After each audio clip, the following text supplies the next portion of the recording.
Hello, one and all. It's me again, and I figured I would take some time to address the fact that police are not on your side. At least not in this country. Now, I was in a concealed carry weapons class recently, and a lot of cops will say things like off the record when it's not off the record. They are lying to you, and they are legally authorized to do so. It's perfectly legal for them to lie to you. It is illegal for you to lie to them, and it's illegal for you to lie to the government. And in I think in most cases, it's a misdemeanor if you give misinformation to a cop. If you lie to the government directly, like on a form or something like that, it's a felony. But if they do it, it's just investigation or politics. Anyhow, they will say stuff like, "Man," they'll even try to pull on your heartstrings a bit. Like, "Man, it's hot out here. Man, it's cold. Can I come in for a second just to get out of the weather?" And they'll joke around with you and say, "I just want to check inside your backpack to make sure you don't have any hand grenades or atomic weapons or smallpox vials or whatever." And you of course will laugh and go, "Sure." But anyway, the police are not on your side. And some people say, "Oh, who would protect us and all that stuff?" Well, they didn't do much protecting in Uvalde. They didn't do much protecting at Pulse nightclub. They didn't do much protecting at Stoneman Douglas High. They didn't do much protecting at Columbine either. The police have failed us time and time again with depressing consistency. And police are not well trained. They are really hardcore gear queers. And I mean, what happened to George Floyd was not an isolated incident. I mean, look what happened to Tony Timba. Look what happened to Freddie Gray. Look what happened to Duncan Limp. Look what happened to Daniel Shaver. I mean, there's so many names that I could just go on and on and on with. And, you know, police are very highly paid. They, I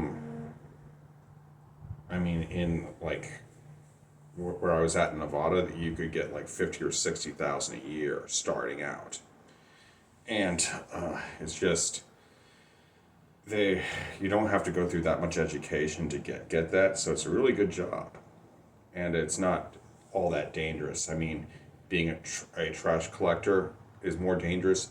Being a cashier is more dangerous. Being a pizza delivery guy is more dangerous. Being a farmer is more dangerous. Being a commercial fisherman is more dangerous. The list can go on and on and on forever. Yet we have Back the Blue and all that stuff, and it's like, you know, I've seen like Thin Red Line and all that stuff for the fire department, but I mean, why not have and they even have one for dispatchers. I mean, hell, why not have one for teachers, garbage collectors, since their job is more dangerous? I mean, you know, we have exalted police and given them way more respect than they deserve. And see, the thing is like they use excuses like, "I don't make the law, I just enforce it." Yeah, that's a lot worse because without minions, a tyrant is just a loud voice. Xerxes did not break through Thermopylae. He had his goons do it. You know, all these politicians, they are way too cowardly to come and take our guns away. That's not going to happen. They are not going to come and take our guns. I'm not saying that they won't, that our guns won't be taken away if they eventually or something like that. I'm saying they won't do it. I mean, what they're going to do is they're going to get the police to do it. The police are their armed wing. And to protect and serve, their job is to protect and serve the government, not us, the citizenry. And if you have any doubts about that, please, please, please do not take my word for it, okay? There, the Supreme Court has already ruled numerous times, that that the police have no obligation to protect the citizenry, and which means you can get mad at the Uvalde cops all you want. You can get mad at you know, the cops at Stoneman Douglas High all you want. But you can call them pussies, you can call them incompetent, you can call them cowardly. But you can't really do anything to them because it wasn't in the job description technically. Sorry. And, but you see, we still have a sizable population within our population who will lick the boots of law enforcement no matter what. And I know that this video probably won't sway them at all, but hey, I'm going to try. And also, do not think for a second that they will not follow orders. If the government ever goes full bore 1984 on us, hey, that's right, full bore 1984. The police are going to be the primary adversary rather than the military.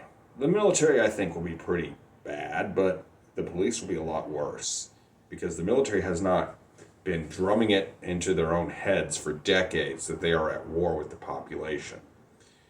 And, it's like, in police briefings, they're like, oh, protect yourself at all times. The people are bad. They're going to get us. We're justice and they're, evil. And I'm like, what is this bullshit? You see, the thing is, people, do not trust law enforcement. And it's like, they frequently break the law and they have a blue shield of silence, And that's not a term I made up. Go look it up yourself. Because there are a lot of cops out there who will be silent to protect their fellow cops. And again, don't take my word for it. Look it up. That's why whistleblower officers are such an anomaly. They're such a sensation. And please note how they're treated after that. They are shunned. They are often find themselves looking for another job after that. And the thing is police are just not on your side. Get that through your head. Look past the brainwashing. And now, most of this brainwashing occurs on the right wing of the political spectrum, but there are left-wing bootlickers as well. And now, I'm trying to inform you. Keep that in mind. The police are not your friend. That's long, long gone, buddy boy. And, anyway, I hope you enjoyed this video. Be sure to like, comment, share, and subscribe. Be good, y'all. Peace.